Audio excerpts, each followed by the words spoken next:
Hey, everybody. Welcome to Perpetual Motion, a podcast focused on self-care, financial independence, communication, and positive relationships. I'm Mo Anderson, your host. And joining me this episode is a former NFL cheerleader turned author and coach. She calls herself a girl with a game plan. Heather Gidusko loves helping others realize they are the superstar in their own lives. Today, we are learning how to take center stage. You can't say Dr. Mo ain't tell ya that fear magnifies the consequences of failure. What are you scared of? Why are you afraid? Well, what a great intro that was, Dr. Mo. Thank you so much. I am so excited to be here and to say hello to all your amazing listeners and help all of us continue moving forward and being the superstar of our life with a game plan. Yes, ma'am. Bringing that energy. Thank you, Heather. And did I pronounce your last name correctly? Close. Gidusko. Gidusko. Okay, my apologies. I should have asked before we started. I usually no do. No problem. And thank you for not just stopping me mid-sentence. It's not my name. No, we're good. We're good. We're good. All right, sweet. Well, let's start with a truly unique thing. People, we often talk about how difficult it is for athletes to make it from, junior high to high school to college. Athletics, the funnel, it gets narrower and narrower. But it's got to be even more challenging to reach the ranks of an NFL cheerleader because there are not a lot of y'all at all. I'm wondering, Philadelphia Eagles cheerleader, and we're not going to get on that as a career because you're that and so much more. But what was your life lesson from that experience, or one big life lesson? Yeah, I think there's a few life lessons to pull from there.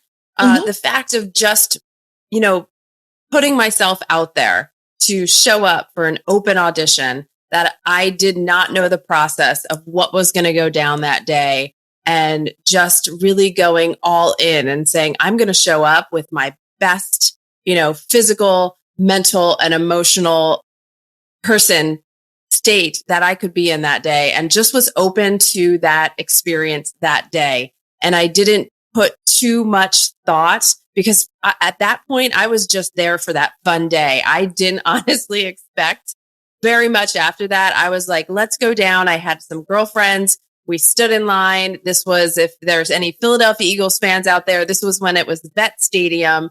Have very vivid memories of standing outside of the stadium, talking to other girls, and just really loving the energy of the afternoon, and went through those cuts and realized that, wow, you know what?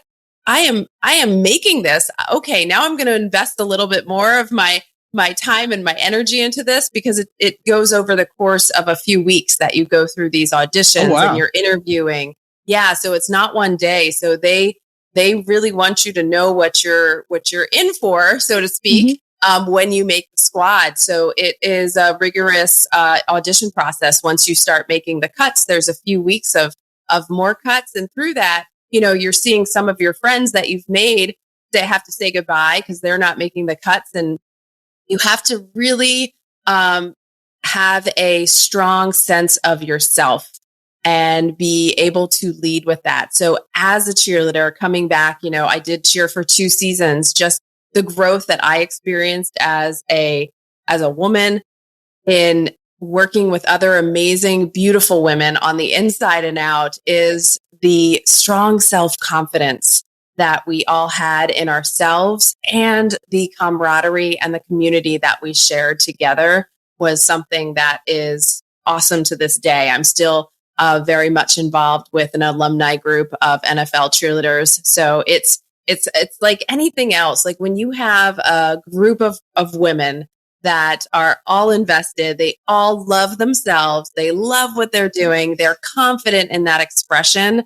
It just creates for a beautiful place, a beautiful moment, beautiful experiences. And, in this age of technology and social media, there's something to be said for having a tight relationship with other women in person. Really, really And, is.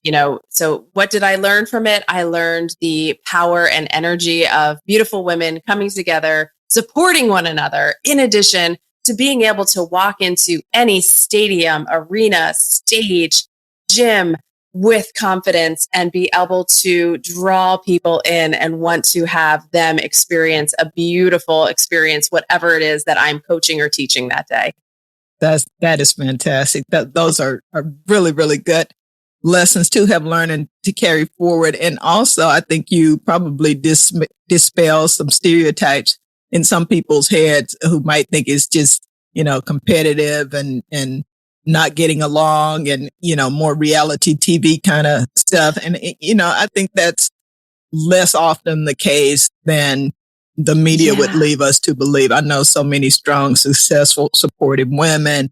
I know you do as well. So I'm really, really glad you also let us know that part of the community and the tribe, because we do need that. We really do.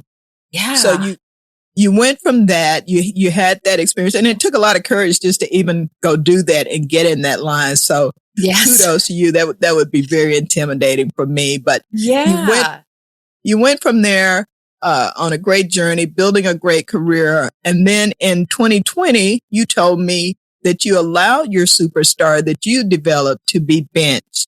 Can you share that story? Elaborate on that. Yeah. So I did cheer for those 2 years. At the same time I was cheering, I was also a health and physical education teacher. Mm-hmm. And then I started to have my family. So I am a mom of 3 as well. And I wanted to be, mostly a stay-at-home mom. So I decided to put my teaching career on hold. And I knew fitness was always something I wanted to do. So I was a mom, but also would teach and direct at different places, LA Fitnesses, mom and pop gyms. And in 2010, I decided, I was leaning into this feeling and this nudge saying, hey, you should open a gym. And I didn't listen to the naysayers that told me you shouldn't open a gym. I went for it, just like I went for that Philadelphia Eagles cheerleader. I decided, you know what? No, I'm going to listen to that beautiful spirit inside of me that's saying, go give this a try. And I did that. And the outcome was this beautiful gym for women called Sweat Like a Girl.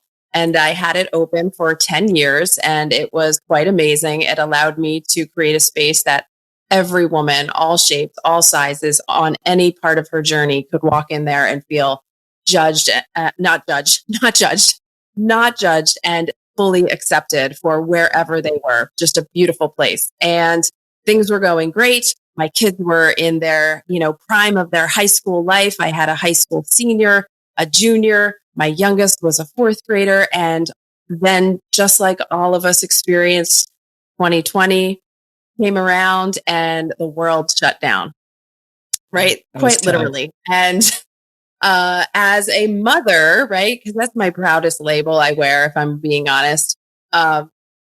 Seeing the grief of my child losing those big milestones and also my own grief of losing those milestones, trying to be there, trying to navigate this world that no one was ready for. In addition, I had my beautiful gym community. And they looked to me to be their leader. So that's what I did. Being ordered to close my gym in 2020, we didn't know how long that was going to happen. So there was so much fear inside of me of not knowing, like, what's going to happen. What's next?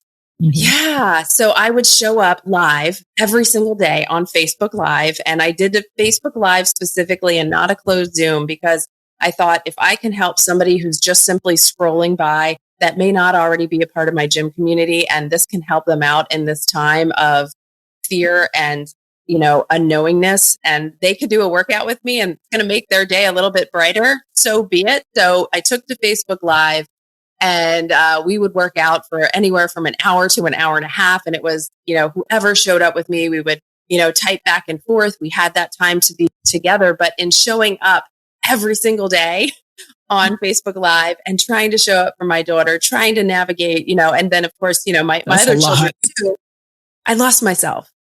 And I think it wasn't just my little nucleus of what I was going through, but also being part of this larger world of fear and anger and hate. I mean, it was a scary place we lived in for a bit of time.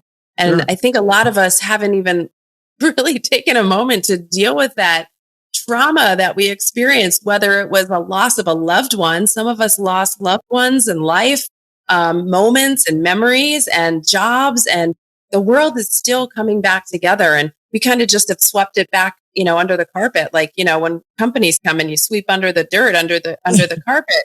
It's Throw like, stuff in the drawers and hide it. yeah, Right. Yeah, but it's there. We've all done. Yeah, and we're like, yeah, it's fine, but no, it's not fine. We have we have a mental health crisis with our young adults that had to go through it. Specifically, like the age of my daughter, who's now 22, that had those milestones taken away from them. So we have all of that. So what, going back to your question, my very long-winded answer is what took me out of the game is I allowed myself to be benched. And what I did is I allowed that fear circulating the world. I allowed myself to get lost in my emotions. I allowed my opponent to take over and tell me that, you know what, in this new world, I don't think you're going to be able to continue your gym. And, because at that time, then not only was I competing with the boutique studios and the big box gyms around my area, but now because the world had went digital with their fitness, I was competing with Pelotons and I was competing with Beachbody and I had all this competition. So I just talked myself into it saying, you know what, this is for the best. Let's just close it and you can do something else. It's over. Yeah. Yeah. Yeah. And it was interesting because it was right at that 10-year milestone. So I thought, you know what, I did 10 great years. Let me go do something else. I didn't know what that something else was at the time. And I ended up closing July 31st of 2021. I remember closing those doors and really just felt so completely lost that year of 2021. You also have to understand my two oldest were now at college. So I wasn't a family with 3 kids at home anymore. Just nest was emptying. Yeah. Yeah. So just having, let alone just having that emptiness of that empty nest feeling is really real that I never realized before. It's real. Yeah. It is. It's called empty nest for a reason. I was experiencing that. And then I was like, who am I? Who am I outside of a gym owner and a fitness instructor? Like I was so just confused and lost. And I feel this is what really prompted me. This is why the idea that was given to me, right? It was my duty to share this game plan because the game plan is what got me back shining like a superstar. This is why I'm on this podcast with you today, Dr. Mo, is that I listened and I leaned in and I didn't allow that opponent, which I can elaborate later on, to get the best of me. I leaned into that player, the cheerleader, the fan to get me up off of that bench so that I could take that beautiful light inside of me that had been closed in to now shine. And, I think of it this way. For me, superstar isn't like the superstar that we think is always the name in lights. So, the superstar for me is when we roll out of bed, right? We can choose to roll out of bed every morning and simply watch life happen around us and sit on the bench, right? Or we can rise and shine that beautiful light, shine it like a superstar. And with that light, we are inspiring so many more people. And I found that through my book. So I decided I had never been an author, just like I had never been a cheerleader. I'd never been a gym owner. And I was like, you know what, baby, let's go. You were meant to be more than just somebody who goes into a gym and does their workout and leaves. Like you have so many gifts. So I leaned into that and I thought, I'm doing it.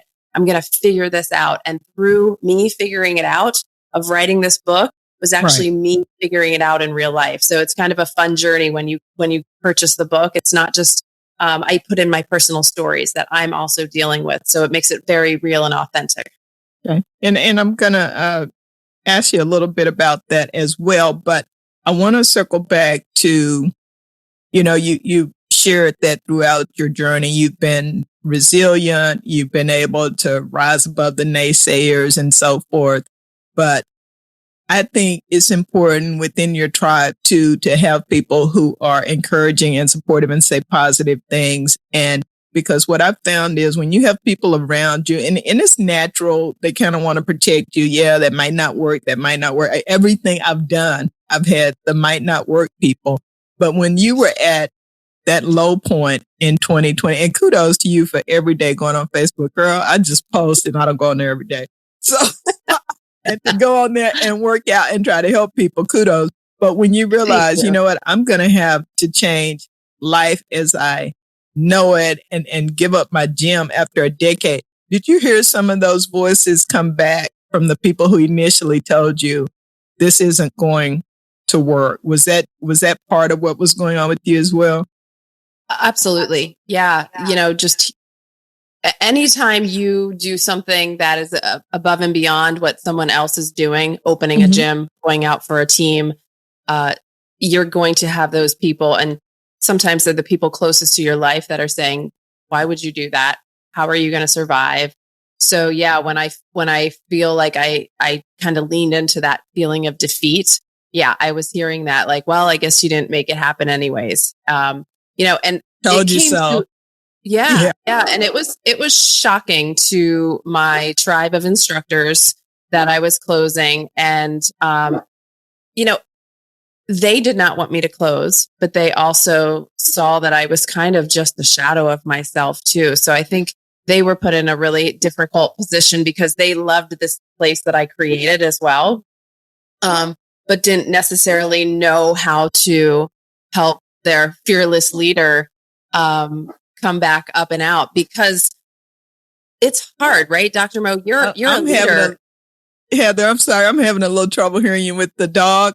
Oh gosh, you can pick up my dog. He's so naughty. Yeah. So yeah. All right. Maybe he's quiet now. Oh my gosh. I'm so sorry. That's the first time anyone has heard him bark. That's okay. His kids, his spouses come in the room. I love it. I mean, this is real. This is real life on a set. You know, you're in a little bubble, but this is real. It's remote work. Yeah. Well, that's what I always say. One of my favorite things I tell people is perfection is boring, right? We are not here to be perfect. Perfection is boring and you will never get perfect from me ever. Yeah. So we're just, you know, talking about not letting those naysayers permanently derail you and having positive people and encouraging yourself too. Yeah. And that's the essence of my book, you know, through creating a game plan. You're not just going to get organized. It's not just about organizing your life, right? The book is truly about an undercurrent of self-love. And, you know, when you create this game plan, you end up having this superstar mindset that is about self-love, that lends itself to believing in yourself, having faith in yourself for what you want to do, having strength through the taking of action, and then having the resiliency of continuing forward when things don't work out. Because quite honestly, I didn't have a game plan set up for a global pandemic, right? I didn't have that in place. But now having this infrastructure for a game plan, having that resiliency, I certainly am not welcoming another global pandemic. Absolutely not. But I feel like I'm much better able to handle obstacles. And that's the thing. We could have all of our ducks in a row today, right? We could be that star player. And then just like an athlete, they're at the top of their game and they get an injury, an ACL tear. We might, you know, I'm not putting anything bad into the universe that anything's going to happen to any of us, but we cannot predict the future. So what can we do when things happen to us that we don't have any control of? You know, one of my favorite things to think about is, you know, even if it's something as simple as sitting in traffic, like why is this happening to me? This always happens to me, right? This is how we feel a lot of times. But instead, like, why is this happening for me? And what can I do with this time that I've been given to sit in the car a little bit longer? Maybe I can find Dr. Mo's podcast and I'm going to find that and listen and get some inspiration from her podcast while I sit in the car. Why did I get injured at the top of my game when I was, you know, just ready to get that college scholarship? You know, we hear these stories all the time. And there's people that will take those setbacks and they will allow them to do just that, set them back in life. Or you can take those setbacks and say, how can I use this for a setup to move myself forward? Set up or a comeback. Yeah. Yes. Even if it's in a different direction, allow yourself to be open. And again, all of these concepts we're talking about is included in the book. Okay.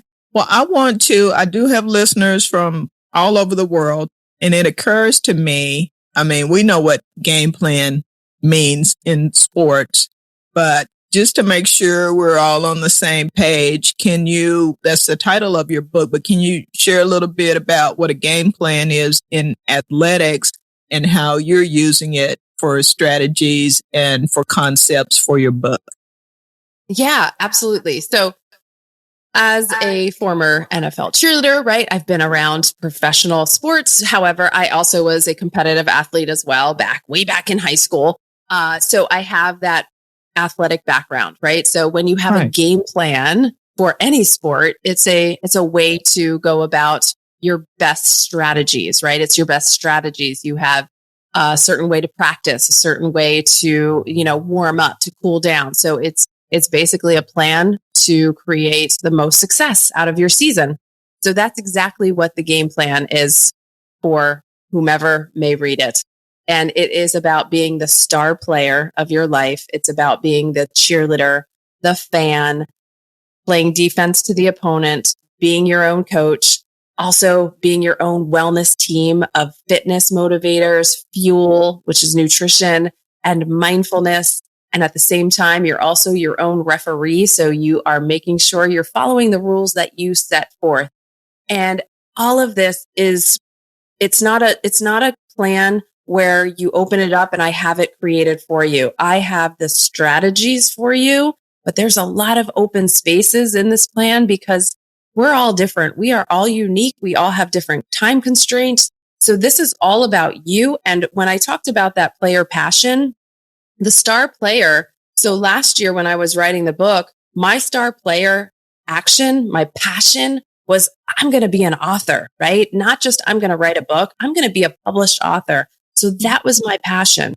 It's not my passion this year. This year, my passion is to get on stages like Dr. Mo. I want to be a speaker so I can bring this message much broader audience, right? That we can all shine like a superstar. So the message of the book, creating that game plan, you're creating actions for each one of those roles. And when you do, you create that superstar mindset and you're resilient. You're able to deal with those setbacks so that you can continue and come back from a loss and then continue to win. Great analogy. Great analogy. We basically are going to have different opponents, different teams. And, part of that game plan is understanding their strengths as well, whether it's I want to become a speaker, I want to write a book, I want to open a business. We've also got to look outward at what are the obstacles ahead. Absolutely. And how do I prepare for those? What a great title and a great analogy. So Heather, you've spent 25 years straight training and instructing women in fitness and wellness. I'd like to know, what are some of the most common mistakes we are making in our self-care? Oh, well, there's a lot of them. I know there's a lot. Just one or two that you hear from folks over and over. Yeah. Yeah. So I would say, the misconception of that we have to be in shape to get started. So a lot of us, and this has to deal with that, like learning how to play defense against the opponent. So the opponent is that person inside your head saying, you're not fit enough to walk into that gym. And if you walk into that gym today, you're not even going to be able to do 5 minutes on the treadmill. Or like, my gym, if somebody didn't know how welcoming my gym was to look at, a video and say, oh my gosh, look how quickly they're moving. I can't do that. I have to get in shape before I start. Start where you are. And that's part of the game plan too, is the off season. What's an off season for? It's for awareness. It's to look at exactly where we are. Let's not judge ourselves. If you have not worked out or eaten a healthy meal in 10 years, so be it. Let's not hold on to negative feelings of guilt about that. let's look at it in the eye and say, hey, this is who I am today. Let me take a look at that with a sense of, okay, that's what I did for the last 10 years, but this is what I'm going to do now because I love myself enough to take care of myself moving forward, as opposed to hating your last 10 years and hating how your physical body feels or hating that you can't go up the steps. Let's come from a place of love. And when we come from a place of love, we can walk into that gym. We can try that Zumba class out. We can start to make those mistakes in the kitchen, trying to make our healthy food. And it's going to be okay. We need to be much gentler and kinder with ourselves. And in the book, I talk about finding that on ramp. So when we're speeding down the highway and we're trying to get onto the next highway, we got to slow down a little bit. We got to go around that corner and we got to slow down the speed to get ourselves on the on ramp. And we don't ever have to catch up with that speeding car. We can go at our own pace. And that is the biggest mistake. So for me, it's not so much of, should you be lifting X amount of weights? Should you be eating this amount of calories? I don't get mixed up in the nitty gritty. I want to help somebody feel good to make the best decisions that they can from a place of love. And when they do that, they're going to find success. Wow. I like that. You are absolutely right. I mean, we are so hard on ourselves as far as being impatient, unforgiving. I mean, we put more guilt on ourselves and comparison and all that generally than anybody else does. And it really holds us back. It really, really does. So I like that. Yeah. And we think of things so much in like black or white, right? So it's either like, I need to follow this plan or I'm not doing it at all. Right? So it's like, what's the best way to eat? This way? Okay, I can't do that. So I'm not going to do it at all. But you know what? We live mostly in a gray area, right? Color of my sweatshirt, gray. You don't have to be all in to a certain diet. You don't have to be all into a certain exercise program. And that may change from season to season. And it's okay. Like we are humans. We like to mix things up. Like I said, I don't get caught up in the calories and macros because I don't eat that way myself. I don't train that way myself. I just try to do the best I can on any given day, right? It's what my mom has always taught me. Do your best. If you gave your best, then that's all you can do. Does that mean that my best yesterday is going to be my best today?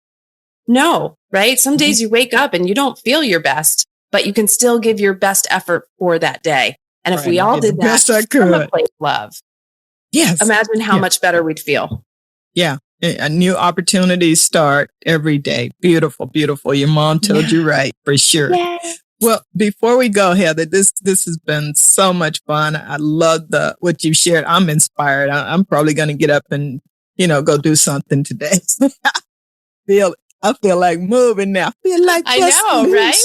So, for my final question, we've talked a lot about looking ahead. The game plan is forward thinking, is strategy. But my final question is around looking back. Heather, if you could go back to the first day of the cheerleader tryout and whisper in your own ear, what advice would you give your younger self? Well, I ended up putting my hair up in pigtails that day, and that worked for me. So I would have to say I would not change that decision. So I think I would whisper and say, you are greater and more powerful than you even know right now, and to never doubt yourself, always believe in yourself, and you are going to change the lives of thousands of women just by being yourself. Beautiful. And P.S., 2020 is coming, but it will pass. Yes. You will get through it. Yeah. And you know what? Dr. Mo, that brings up a good point too, is going through all of that, I don't think I would change how I handled it, right? Because it wouldn't allow me to now be in the space that I'm at now. Right. Because I've had to sit with this. I haven't had to, but I allowed myself to. I've allowed myself to sit with, if I could go back, would I close my gym? Because I still feel like it. I have a lot of emotional ties to it. And I don't think I would change it because I feel like I'm being called and to a new calling, to a new place to inspire others. So not just in the walls of my gym am I inspiring people through one modality, but now I'm able to continue to use that fitness modality, but also speak to women, in different careers, speak to women that are going to be embarking on a pageant, right? I'm doing that. That's one of the things I'm going to be talking to women this weekend is about their new exciting adventure into being a pageant contestant. And oh, that's cool. I am so excited for it. So, let this be a lesson too to all of us that maybe there's things that have happened that are the things that are kind of like make us feel a little yucky inside, but remember, why did it happen for us? So what can we learn from the global pandemic? How can we help each other heal? And I truly believe with every essence in my body that it is through the power of our self-love, right? We got to love ourselves first so that we can make that choice every day to rise and shine our light and inspire others and be that superstar, just like the sun is in the sky for us. Let's be the sunshine for everyone else. For everyone else, be that light. Beautiful, beautiful. Way to wrap it up. Thank you, Heather, so much for sharing your journey and great advice on moving from the bench to the starting lineup of our lives. I like the pom-pom. Please, before we go, tell listeners how to connect with you online and learn more about your book and services. Yeah. So my name, Heather Gidusko, spelled Gidusko. You can find me on Instagram, Facebook, LinkedIn, and that is my website as well. And you can just search up Girl with a Game Plan on Amazon or Barnes and Noble. And I do one-on-one coaching with the book because Dr. Mo, the book is great, but it's hard because it's all a reflection of you, right? So if you're like, get the book and you're like, I think I want to work with Heather, hit me up, girl. Because I'm here, I'm ready and I'm waiting. I do one-on-one coaching. I do fitness training and I am here to serve, baby. Hey, I like that. I love that. And actually, I've had a lot of guests come on who are authors, but I don't think I've had anybody combine their coaching specifically with their book. So folks, that is a really, really great offer. And I hope you'll take Heather Gidusko up on it. Yes. So, Yep. Put it up there. Ooh, we're number one. There we go. We're number one. Yes. And if you don't have a foam finger, I highly suggest it really brings up your spirits. You just put it on and you look at yourself in the mirror. You're like, hey, girl, we're number one today. We're number one. We're number one. Number one. We got it. As Heather takes us out with my new theme song, we're number one. Thank each of you for listening. And please subscribe to be notified of new episodes each week. Learn more about my services, keynotes, and books on my website, drmoanderson.com. Until next time, be well and be safe. Thank you. And wasn't that a great program? Oh, love that episode. I enjoyed it. I hope you did too. Please remember to like, subscribe, and share. Learn more about me on my website, drmoanderson.com. That's MOE. You can read book excerpts, watch videos, learn about my services that I offer, and book me for a speaking engagement. I'd love to talk with your group, and I'd love to work with you. So until the next time, review, renew, and renew. Thank you.